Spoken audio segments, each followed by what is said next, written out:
Chaque matin à 5h30, Nadège se levait dans l'obscurité, comme si le soleil lui-même avait oublié son existence. Son petit studio à Yopougon sentait la poussière et le vieux bois. Le ventilateur grinçait, brassant un air tiède qui ne rafraîchissait rien. Dans la glace fendue de sa salle de bain, elle voyait un visage fatigué, des cernes tenaces, un regard éteint. 32 ans, et l'impression de n'avoir rien construit. Elle s'habillait vite, attrapait son sac élimé et sortait, prête à affronter une autre journée identique à toutes les précédentes. Nadège travaillait comme secrétaire dans une petite société de transport. 200 000 francs CFA par mois, juste assez pour survivre, jamais assez pour rêver. Ses journées étaient rythmées par des appels qu'elle n'aimait pas, des lettres qu'elle tapait mécaniquement, et un patron qui ne connaissait même pas son prénom. Mais le soir, une fois la porte de son studio refermée, elle s'allongeait sur son lit, téléphone en main. C'était là que commençait sa vraie vie. Sur TikTok, elle explorait deux mondes, la beauté sauvage des lions, girafes et éléphants, et le luxe flamboyant des influenceuses mondaines. Ce luxe, Nadège ne l'avait jamais touché, mais elle le ressentait presque dans ses os. Hôtel 5 étoiles, sac à plusieurs millions, champagne dans des suites panoramiques. Surtout, elle suivait Maëlys, son ancienne camarade de lycée, aujourd'hui icône mondiale. Chaque story était une gifle et une promesse à la fois. À chaque vidéo, Nadège se murmurait « Et si c'était moi ?» Mais la réponse venait toujours comme un coup près, impossible. Jusqu'au jour où son destin décida de lui répondre autrement, sur une avenue encombrée d'Abidjan, juste avant le coucher du soleil. Le bruit des klaxons emplissait l'air chaud et poussiéreux. Une Bentley noire ralentit à sa hauteur. La vitre se baissa. Un parfum envoûtant s'échappa, et un visage éclatant apparut. « Et Nadège ? C'est bien toi ?» Le temps se suspendit. Devant elle, en chair et en os, Maëlys. À 18 ans, Nadège croyait encore que la vie était une route droite vers ses rêves. Elle marchait chaque matin vers son lycée de quartier, cahier serré contre elle, le cœur gonflé d'ambition. Dans ses carnets, elle découpait et collait des images de mannequins, de plages lointaines, de villes illuminées la nuit. Elle se voyait un jour traverser les halls d'hôtel 5 étoiles, tenue élégante, lunettes de soleil sur le nez, une valise en cuir à la main. Mais autour d'elle, la réalité avait un autre visage, route poussiéreuse, maison fatiguée, regard fatigué. Son monde semblait si loin de celui qu'elle dessinait dans ses rêves. Ce matin-là, en rentrant du lycée, elle trouva sa mère assise sur le banc en bois devant la maison, le souffle court, la main sur la poitrine. La maladie avançait, lente et implacable. Nadège n'avait que 18 ans mais déjà le poids de responsabilité qui ne devrait pas être celle d'une adolescente.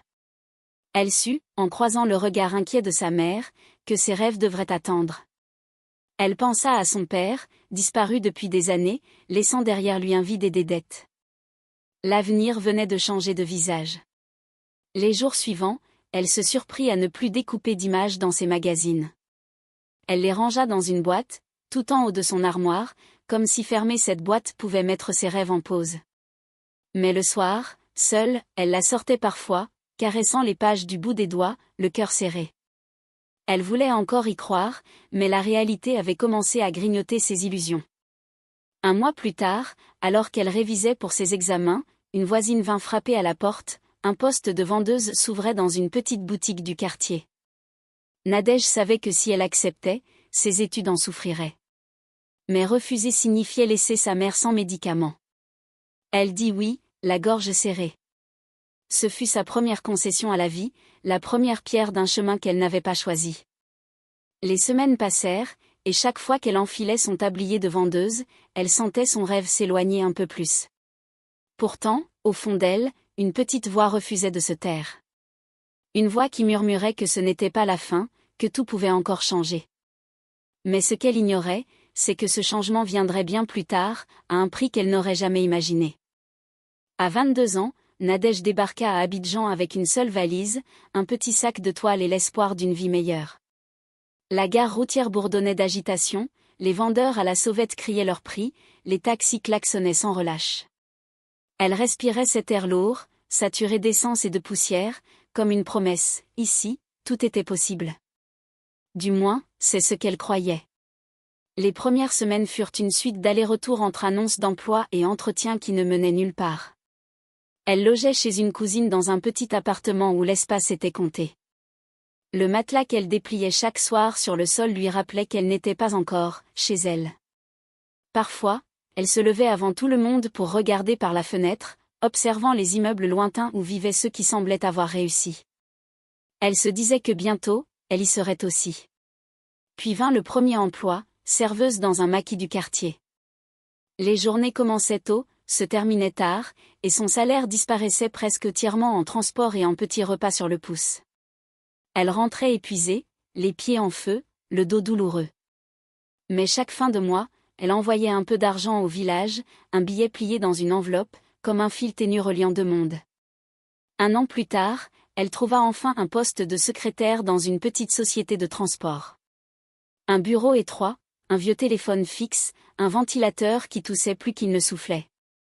C'était loin d'être le travail de ses rêves, mais c'était « stable », comme disaient les anciens.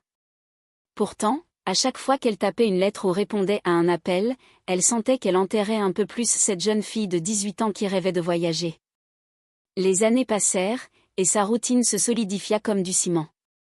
Abidjan, qu'elle avait d'abord vue comme une promesse, était devenue une cage dorée, sauf qu'il n'y avait pas d'or.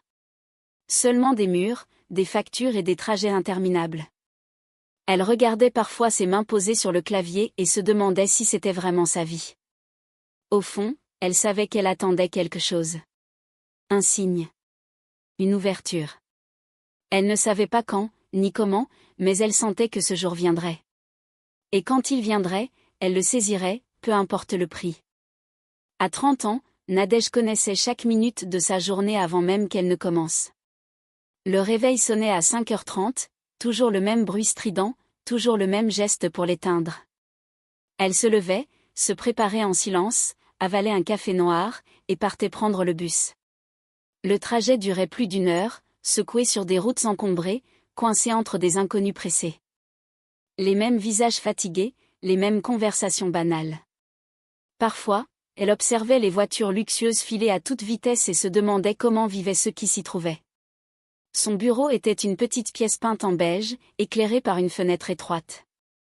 Un ventilateur grinçait au-dessus d'elle, brassant un air tiède. Les piles de dossiers s'entassaient sur son bureau, les appels se succédaient. Elle répondait machinalement, notait des informations, classait des papiers. Les heures s'étiraient comme un élastique prêt à casser. Vers 18h, elle rangeait ses affaires, éteignait l'ordinateur et reprenait le chemin du retour. Le soir, une fois la porte de son studio refermée, elle s'asseyait sur son lit, le téléphone à la main, comme pour reprendre son souffle après avoir retenu sa respiration toute la journée. C'est sur TikTok qu'elle se réfugiait. Les vidéos défilaient comme des fenêtres ouvertes sur d'autres vies. Des influenceuses souriantes dans des suites d'hôtels luxueux, des paysages à couper le souffle, des soirées sur des yachts. Elle s'attardait particulièrement sur les stories de Maëlys, son ancienne camarade de lycée, aujourd'hui suivie par des millions de personnes. Maëlys apparaissait toujours parfaite, tenues élégantes, voyages constants, rencontres avec des célébrités. Chaque vidéo déclenchait chez Nadège un mélange d'admiration et de douleur, comme si elle voyait dans ce visage tout ce qu'elle aurait pu être.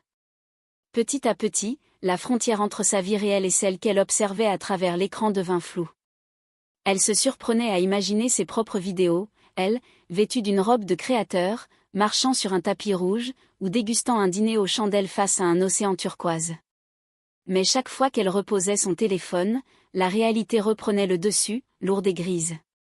Un soir, alors qu'elle regardait encore une vidéo de Maëlys dans un jet privé, une pensée s'imposa à elle avec une force inhabituelle. Un jour, je la reverrai. Et ce jour-là, ma vie changera. Elle ne savait pas encore que ce moment approchait, et qu'il viendrait d'une manière qu'elle n'aurait jamais osé imaginer. Un vendredi soir, alors que la pluie avait lessivé les rues d'Abidjan, Nadège quittait le bureau plus tard que d'habitude. Le ciel était d'un gris profond, l'air lourd et humide. Les trottoirs brillaient sous les réverbères, et chaque pas éclaboussait un peu d'eau sur ses sandales. Elle pressait le pas, cherchant à rejoindre l'avenue principale pour trouver un taxi. La circulation était dense, les klaxons résonnaient dans la nuit. C'est alors qu'elle aperçut, garée devant une boutique fermée, une voiture comme elle n'en avait jamais vue de si près, une Bentley noire, lustrée au point de refléter les lumières de la ville. La portière côté passager s'ouvrit lentement, dans un mouvement presque irréel, une silhouette féminine apparut. Talons aiguilles, robe soyeuse, cheveux parfaitement coiffés. Nadège sentit son cœur se figer. Même à travers la pénombre, ce visage lui était familier. La femme se tourna vers elle, esquissa un sourire, et baissa ses lunettes de soleil malgré leur tardive. Nadège ? C'est bien toi ? La voix était douce, mais chargée d'une assurance qui imposait le respect. Il fallut quelques secondes à Nadège pour réaliser, c'était Maëlys. La même Maëlys qui, 10 ans plus tôt, partageait avec elle un banc en bois au lycée. Sauf qu'aujourd'hui, Maëlys avait changé de monde. Leurs regards se croisèrent, et un flot de souvenirs envahit Nadège, les discussions adolescentes sur leurs rêves, les rires, les promesses naïves de s'offrir une vie de luxe. Elle ne sut que répondre. Sa gorge était sèche, ses mains moites. Elle réussit seulement à murmurer. Oui, c'est moi. Maëlys s'approcha, et dans son parfum sucré, Nadège crut sentir un parfum de victoire, de réussite, d'ailleurs. Elle lui demanda ce qu'elle faisait à Abidjan, comment elle vivait, et surtout, si elle pouvait se revoir bientôt. Avant de monter dans la voiture, elle glissa à Nadège une carte dorée, ornée d'un numéro de téléphone. La Bentley s'éloigna, avalée par la circulation, laissant derrière elle un sillage de lumière et de mystère. Nadège resta immobile, fixant la carte dans sa main, le cœur battant. Elle savait que ce petit rectangle doré n'était pas un simple morceau de papier. C'était une porte entr'ouverte. Et elle sentait, au plus profond d'elle, que si elle franchissait cette porte, sa vie ne serait plus jamais la même. Les jours qui suivirent, Nadège continua d'aller au travail comme si rien n'avait changé. Elle classait les dossiers, répondait aux appels, prenait ses pauses à la même heure. Mais à l'intérieur, tout était différent. Dans son sac, la carte dorée de Maëlys ne la quittait jamais. Elle la sortait parfois en cachette, caressant du pouce les lettres gravées, comme si le simple contact pouvait lui transmettre un peu de la vie qu'elle rêvait. Chaque soir, elle rentrait chez elle et s'asseyait sur son lit, téléphone à la main, naviguant entre les vidéos et les photos de Maëlys. Dîner dans des restaurants où les lustres scintillaient comme des étoiles, voyage dans des îles aux plages dorées, cadeaux de luxe déposés sur des tables en marbre. Tout semblait hors de portée, et pourtant, à chaque publication, Nadège avait l'impression que Maëlys lui envoyait un message silencieux, « Viens me rejoindre ». Peu à peu, cette obsession commença à ronger son quotidien. Les conversations avec ses collègues devinrent mécaniques. Les week-ends, qu'elle passait autrefois à rendre visite à quelques amis ou à sa famille, se réduisirent à des heures passées devant un écran, à comparer sa vie à celle des autres. Elle se surprenait à se maquiller un peu plus, à choisir ses vêtements avec soin, comme si elle se préparait à être repérée par un destin qui passerait par hasard. Un soir, après une journée particulièrement monotone, elle posa la carte sur sa table et fixa le numéro. Son cœur battait vite. Elle avait peur. Peur de ce qui pourrait arriver si elle appelait, peur aussi de ce qui se passerait si elle ne le faisait pas. Finalement, elle remit la carte dans son sac, incapable de franchir le pas. Mais cette nuit-là, elle dormit mal, hantée par des rêves dans lesquels elle courait derrière une lumière qui s'éloignait sans cesse. Le lendemain, en sortant du bureau, elle aperçut une publicité géante sur un panneau, une femme souriante, verre de champagne à la main, assise sur le pont d'un yacht. Ce n'était pas Maëlys, mais l'image frappa Nadège en plein cœur. Elle comprit qu'elle n'en pouvait plus de rester spectatrice. Ce soir-là, elle prit une décision silencieuse. Elle ne savait pas encore comment, ni quand, mais elle allait franchir cette porte que Maëlys avait entr'ouverte. Un samedi soir, alors que la pluie tombait en fines gouttes sur la tôle de son immeuble, Nadège était assise sur son lit, le téléphone dans une main, la carte dorée dans l'autre. Elle avait passé la journée à tourner en rond, incapable de se concentrer sur quoi que ce soit. Les images de Maëlys, la Bentley, le parfum, les regards, tout se mélangeait dans sa tête. Ses doigts tremblaient légèrement. Elle composa le numéro, mais son cœur battit si fort qu'elle raccrocha avant même la première sonnerie. Elle inspira profondément, puis réessaya. Cette fois, la tonalité résonna. Une voix chaleureuse répondit. C'était elle. Maëlys semblait ravie de l'entendre, comme si elle attendait cet appel. Après quelques mots légers sur le passé et leurs souvenirs de lycée, Maëlys passa directement à l'essentiel. Elle l'invita à la rejoindre le lendemain soir dans un hôtel de la ville, un lieu dont Nadège avait seulement vu les photos sur Internet. Le lendemain, toute la journée, Nadège ne pensa qu'à ça. Au bureau, elle faisait semblant de travailler, mais ses yeux revenaient sans cesse à l'horloge. À 18h, elle rentra en vitesse, choisit avec soin sa robe la plus élégante, un parfum qu'elle gardait pour les rares occasions spéciales, et passa un long moment devant le miroir. En se regardant, elle se surprit à se sourire. Elle n'avait pas ressenti cette excitation depuis des années. Quand elle arriva devant l'hôtel, la lumière dorée des lustres filtrait à travers les vitres, et un portier en uniforme lui ouvrit la porte avec un sourire poli. L'odeur du lieu, mélange de fleurs fraîches et de cuir neuf, lui donna l'impression d'entrer dans un autre monde. Elle monta au dernier étage, comme Maëlys le lui avait indiqué. La porte de la suite s'ouvrit sur un salon vaste, baigné de lumière tamisée. Maëlys était là, plus resplendissante que jamais, un verre à la main. Elle s'avança, l'embrassa chaleureusement, et l'invita à s'asseoir. Les premières minutes furent légères, elles parlèrent du passé, échangèrent quelques rires. Mais bientôt, le ton changea. Maëlys la fixa, un sérieux nouveau dans le regard. Nadège. Je sais pourquoi tu es là. Et je crois que tu es prête. Ces mots résonnèrent comme un coup de tonnerre dans le silence feutré de la suite. Nadège ne savait pas encore ce que cela signifiait, mais au fond d'elle, elle comprenait que quelque chose venait de commencer. Et que, qu'elle le veuille ou non, il n'y aurait pas de retour en arrière. Le silence qui suivit les mots de Maëlys semblait lourd, presque palpable. Nadège sentit sa gorge se serrer, mais ses yeux restaient fixés sur ce visage impeccable, illuminé par la lumière dorée des lampes. Maëlys se pencha légèrement vers elle, posant son verre sur la table basse. Sa voix devint plus basse, comme si elle craignait que les murs puissent entendre. Elle parla d'un cercle exclusif, d'une porte que peu de personnes savaient franchir, et d'un prix que seuls les plus déterminés acceptaient de payer. Nadège écoutait, partagée entre fascination et appréhension. Les mots de Maëlys n'étaient pas clairs, mais l'intensité dans son regard disait le reste, ce qu'elle possédait ne venait pas simplement du travail acharné ou de la chance. Elle évoqua des rencontres nocturnes dans des lieux discrets, des personnes influentes dont les noms ne circulaient jamais dans les médias, des promesses faites et tenues à une vitesse presque irréelle. Plus Maëlys parlait, plus Nadège sentait une étrange chaleur envahir sa poitrine, un mélange d'envie et de peur. Une petite voix en elle murmurait que ce monde pouvait la briser, mais une autre, plus forte, chuchotait que c'était là sa seule chance. Elle se voyait déjà dans ces hôtels somptueux, vêtus de soie, observant la ville d'en haut. Maëlys sortit de son sac une enveloppe noire, qu'elle posa devant Nadège. À l'intérieur, une invitation imprimée sur un papier épais, avec une adresse, une date et un simple mot, minuit. Aucun autre détail.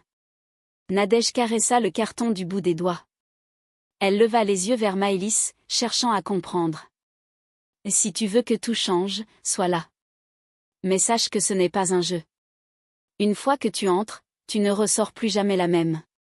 Ces paroles résonnèrent dans l'esprit de Nadège bien après qu'elle eut quitté l'hôtel. Dans le taxi qui la ramenait chez elle, elle tenait l'enveloppe contre elle, comme un talisman. Elle savait qu'elle devait choisir. Mais au fond, la décision semblait déjà prise. Ce n'était plus qu'une question d'heure. Le lendemain, Nadège se réveilla avant même que le soleil ne se lève. Elle resta allongée, fixant le plafond, l'enveloppe noire posée sur la table de chevet. La date et l'heure inscrite semblaient presque pulser dans son esprit, comme un compte à rebours invisible. Elle se leva, prit une douche, s'habilla, mais chaque geste avait un poids inhabituel, comme si chaque minute qui passait la rapprochait d'un point de non-retour. Au bureau, ses collègues remarquèrent son air absent. Elle répondait par de simples hochements de tête, le regard perdu. Les papiers s'empilaient sur son bureau, mais elle ne lisait pas une ligne.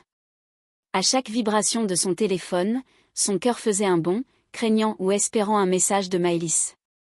Rien ne venait. Ce silence rendait l'attente encore plus oppressante.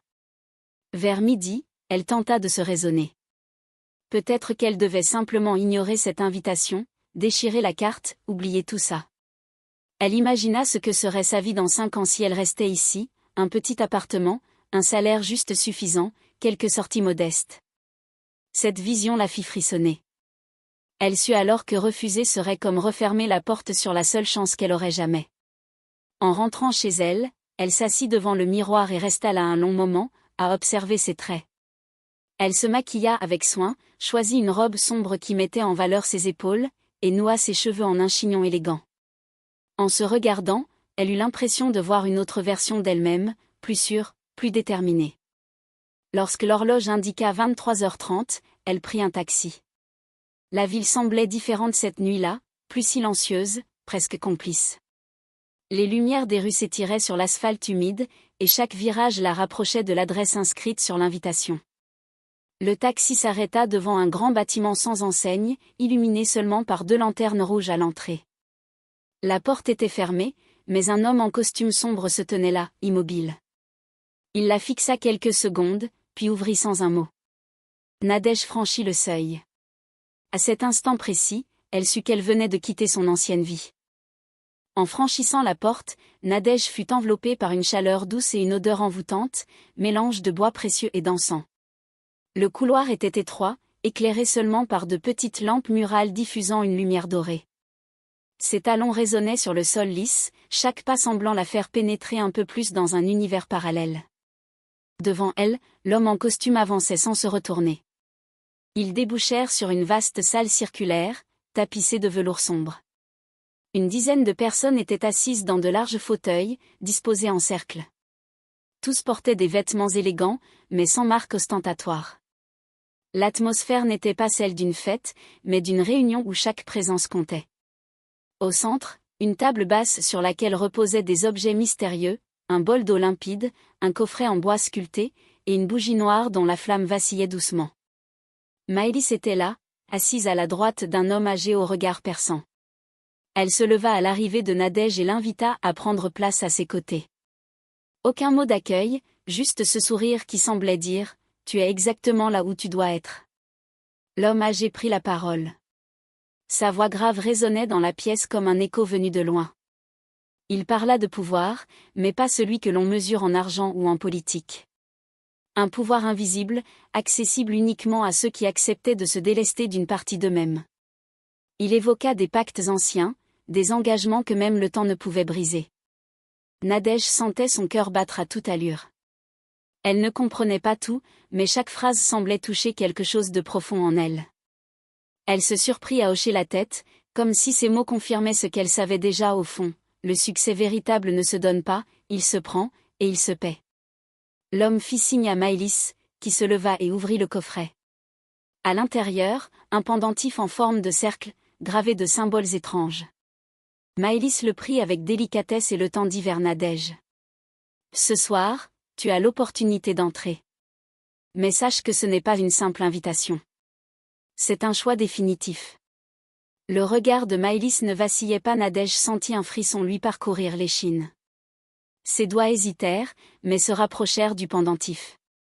Elle savait qu'en le touchant, elle franchirait une limite invisible, et que sa vie ne serait plus jamais la même. Les doigts de Nadège effleurèrent le pendentif. Une sensation froide, presque métallique, remonta le long de sa main, comme si l'objet possédait sa propre énergie. La pièce sembla se figer autour d'elle. Les regards étaient fixés sur ce geste, silencieux mais lourd de signification. Le vieil homme fit un signe discret, et la bougie noire au centre fut rapprochée. Maëlys lui tendit un petit bol d'eau claire. Elle lui demanda d'y plonger le pendentif pendant qu'elle prononcerait quelques mots dans une langue que Nadège ne connaissait pas. Les sons étaient étranges, hypnotiques, et résonnaient comme un chant venu d'un autre temps.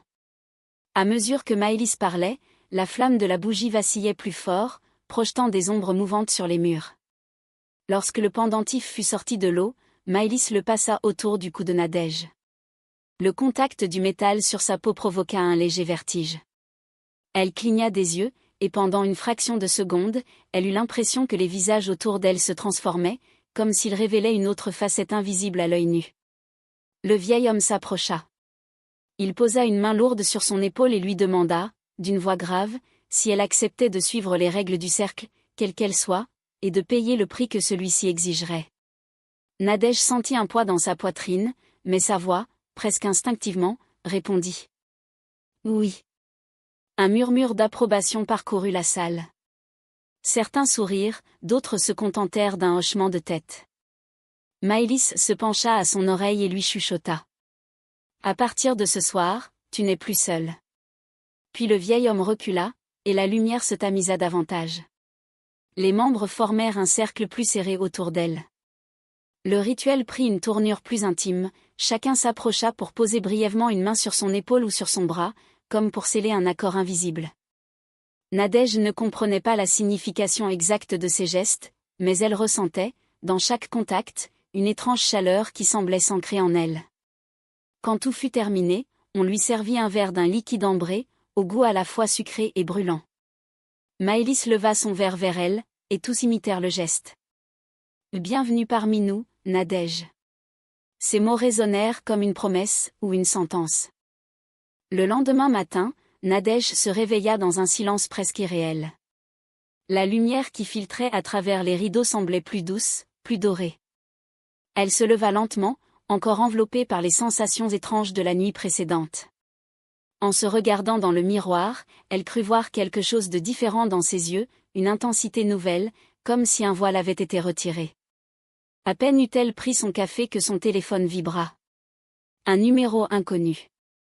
Une voix masculine, polie mais ferme, l'informa qu'un rendez-vous avait été fixé pour elle dans un hôtel de prestige du centre-ville, afin de discuter d'une opportunité professionnelle.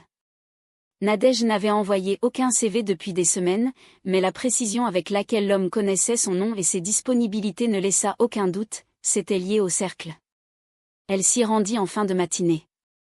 Le hall était vaste, orné de marbre blanc et de lustres étincelants. Un homme élégant l'attendait déjà, assis dans un fauteuil en cuir.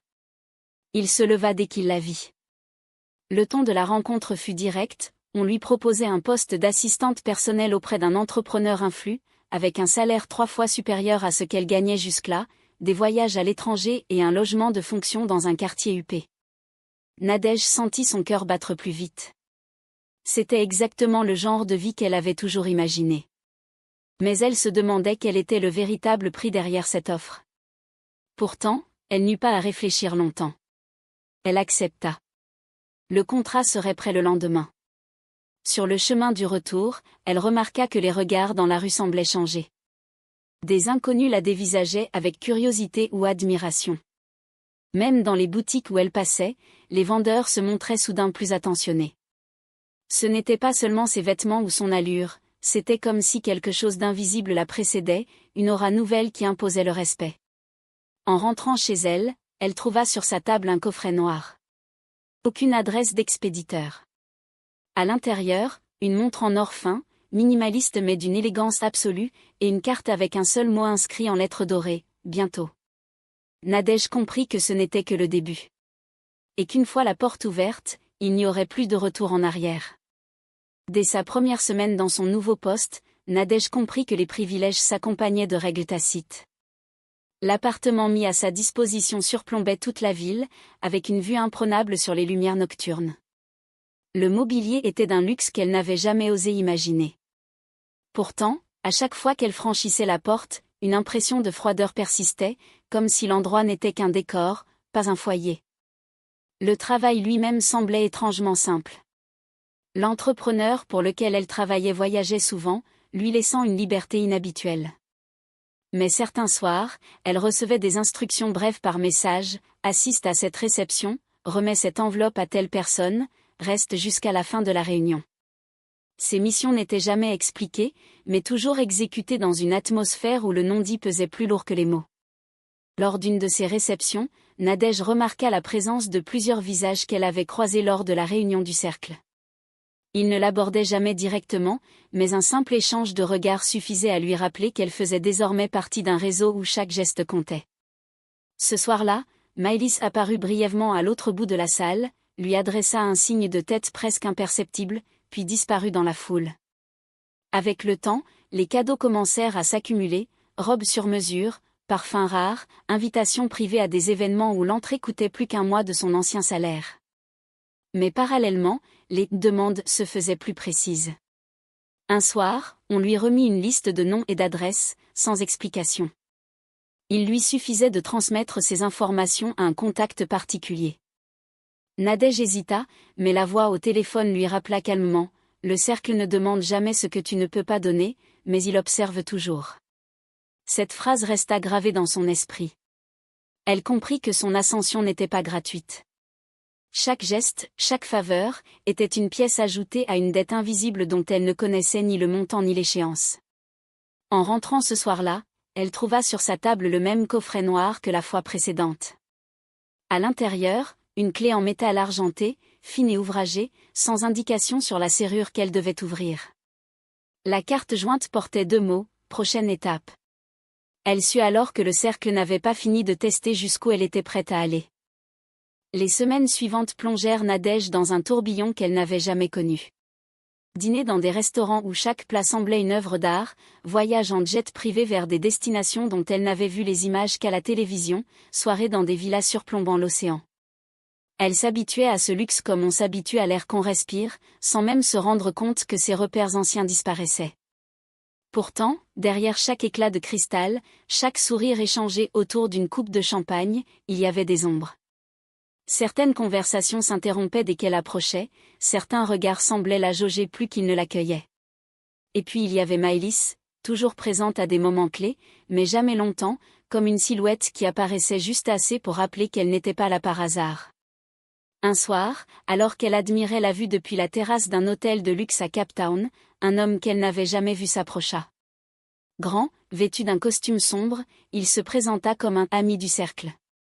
Sa voix était calme, mais son ton ne laissait pas de place au doute, il savait tout d'elle. Il évoqua des choix qui se présenteraient bientôt, des décisions qu'elle devrait prendre rapidement, sans poser de questions. Nadège sentit un frisson. Elle voulut demander plus, mais il coupa court. Quand on t'appellera, il faudra répondre. Toujours. Puis il s'éloigna, la laissant avec une coupe à moitié pleine et 1000 pensées qui s'entrechoquaient. Les jours suivants, le luxe devint presque étouffant. Les cadeaux arrivaient par dizaines, les invitations se succédaient, mais au fond d'elle, une tension sourde grandissait. Ce n'était pas seulement la peur de perdre ce qu'elle avait gagné, c'était l'impression que le cercle préparait quelque chose dont elle ne mesurait pas encore l'ampleur. Un matin, elle trouva dans sa boîte aux lettres un petit paquet sans nom. À l'intérieur, un masque noir finement sculpté, accompagné d'une note manuscrite, « Demain soir. 23 heures, ne parle à personne. » Le battement de son cœur s'accéléra. Elle sut qu'elle venait de franchir une nouvelle ligne, et que cette fois, il ne s'agissait plus simplement d'assister à un dîner ou de remettre une enveloppe.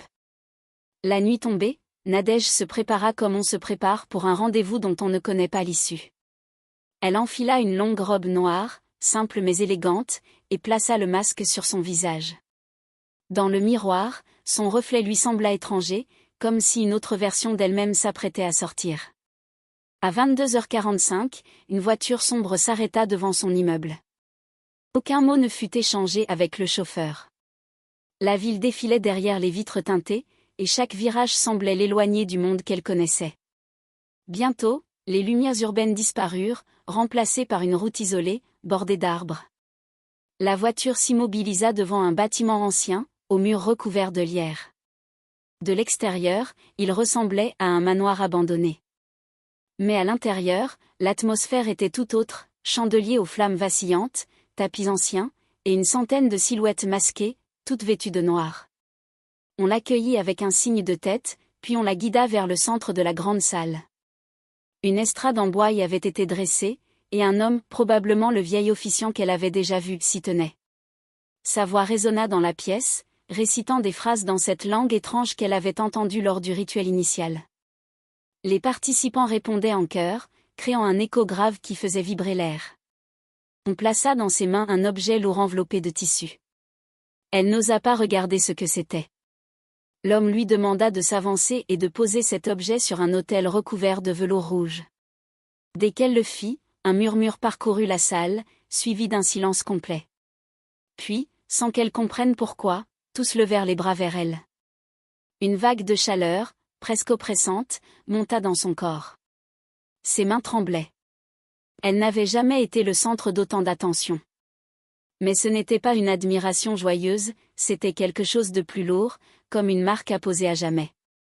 La cérémonie dura encore 1 heure, ponctuée de chants, de brèves processions et d'échanges de regards qu'elle ne savait interpréter. Quand on lui rendit son masque et qu'on la raccompagna vers la sortie, le vieil homme murmura. « Ce soir, tu as été reconnu. Mais souviens-toi, chaque reconnaissance a son prix. » En montant dans la voiture, Nadège sentit que quelque chose, au fond d'elle, venait de basculer. Ce n'était plus simplement un jeu de luxe et de privilèges. C'était un engagement profond, lié à des forces qu'elle ne comprenait pas encore. Au début, Nadège ne remarqua que de petits détails. Un appel manqué d'un numéro inconnu qui revenait chaque soir à la même heure. Un voisin qui lui lançait des regards méfiants alors qu'ils s'échangeaient jadis des sourires.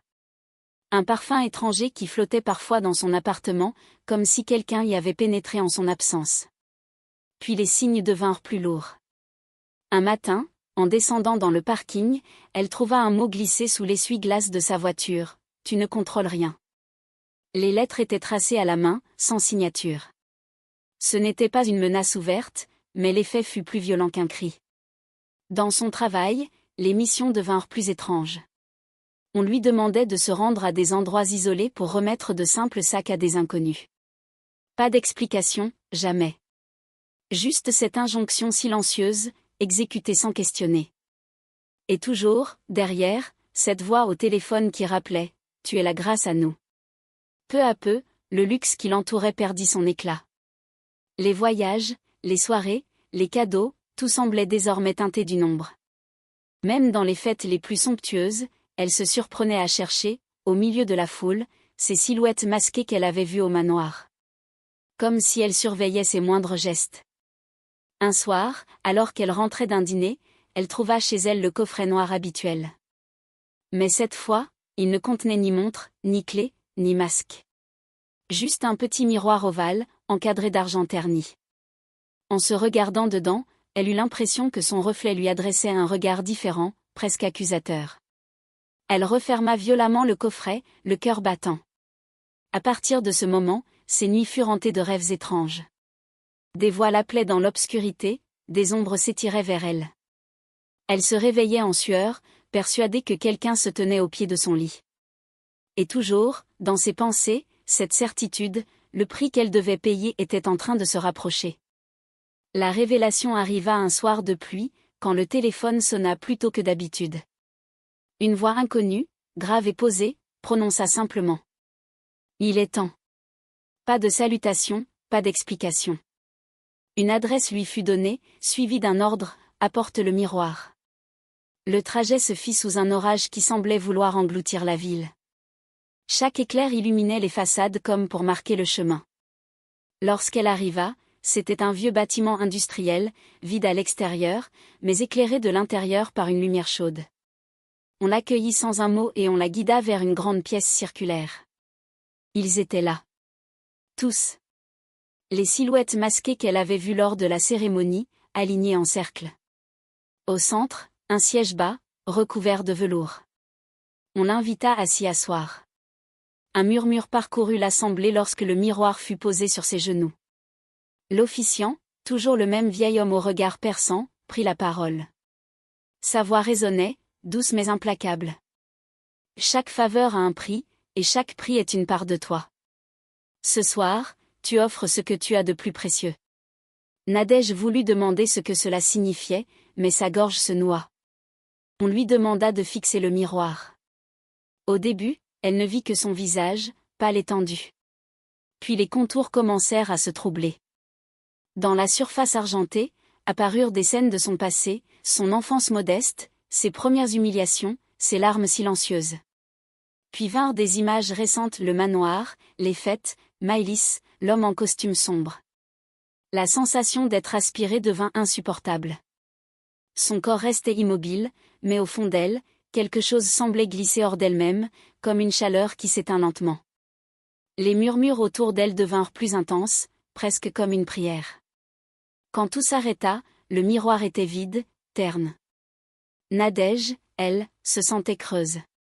Pas triste. Pas en colère. Juste, vide.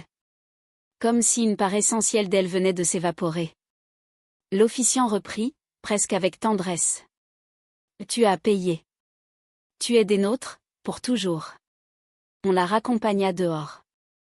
La pluie avait cessé, mais la ville semblait plus froide, plus distante. En regardant son reflet dans la vitre de la voiture, elle vit bien son visage, mais ce n'était plus tout à fait elle.